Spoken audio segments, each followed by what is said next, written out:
reading that my wife wanted me to read in honor of Black History Month. You know, Black History Month, me always call it, it ought to be Black History Year every day, actually, in honor of black people and the contributions that we have made in this world. I remember coming up as a child, it was Black History Week.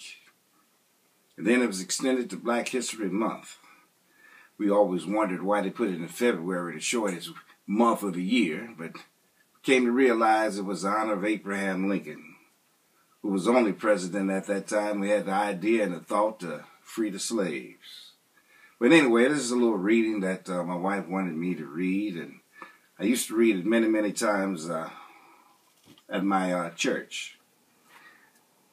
Put these specs on because I can't see too much without these.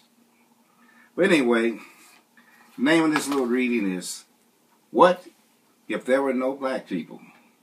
Now, some people might think that might be a pretty good thing if there wasn't any black people.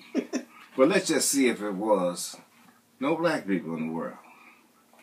This is a little story about a little boy named Theo. One morning, a little boy named Theo woke up and asked his mother, "Mom, what if there were no black people in the world?" His mother thought about that for a moment and then said, "Son, follow me around today and let's just see what it would be like if there were no black people in the world. Now go get dressed and we will get started." Theo ran to his room to put on his clothes and shoes. His mother took one look at him and said, "Theo, where are your shoes?" "Son, I must iron your clothes. Why are they so wrinkled?" When she reached for the ironing board, it was no longer there. You see, Sarah Boone, a black woman, invented the ironing board, and Jan E. Masselinger, a black man, invented the shoe lasting machine. The shoe lasting machine is a machine that attaches the top of the shoe to the sole.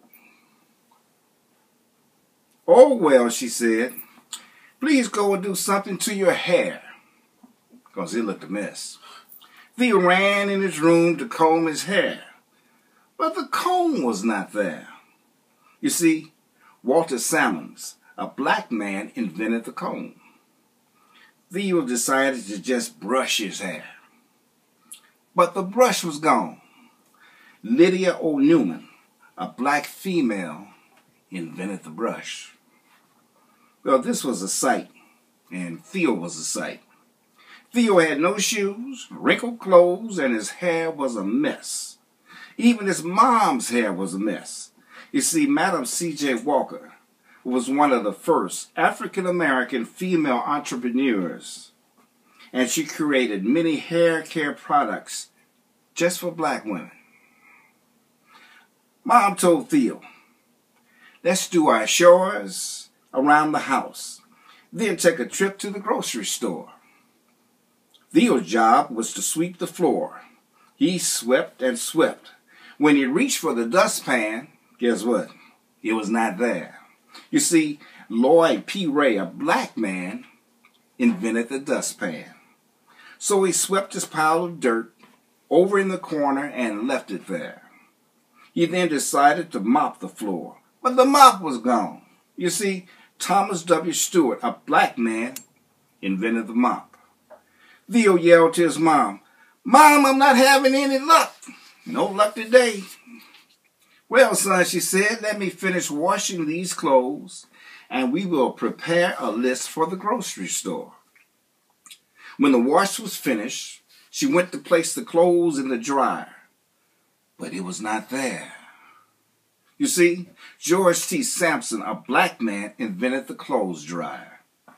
Mom asked Theo to get a pencil and some paper to prepare the list for the market. So Theo ran for the paper and pencil, but noticed that the pencil lead was broken. Well, he was out of luck because John Love, a black man, invented the pencil sharpener. Mom reached for a pen, but it was not there.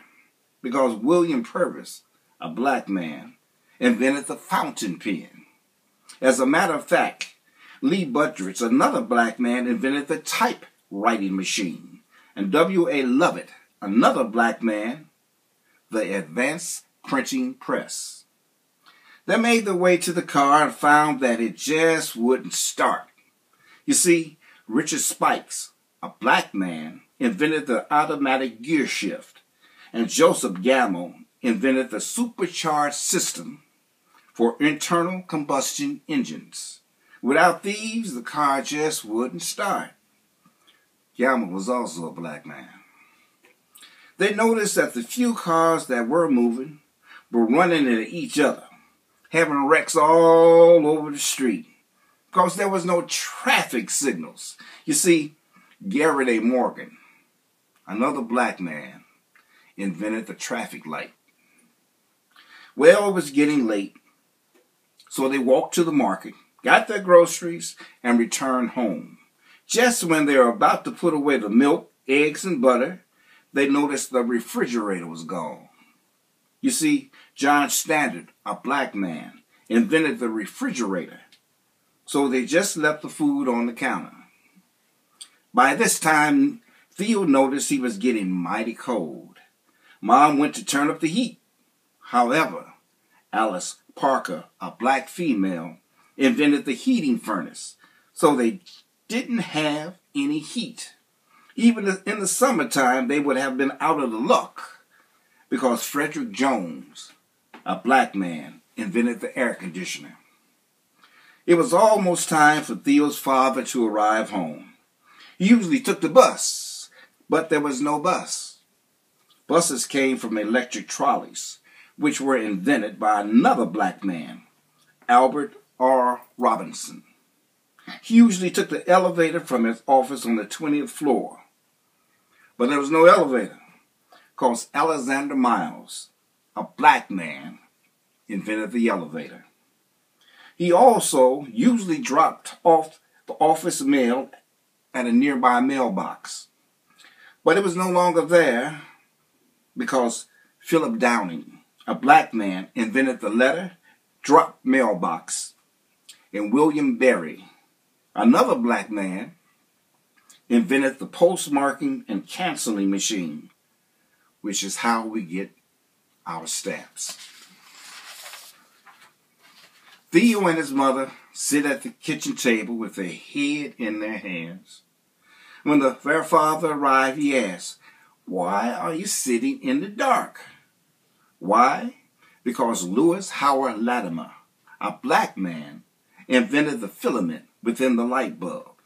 Without a filament, a light bulb won't turn on.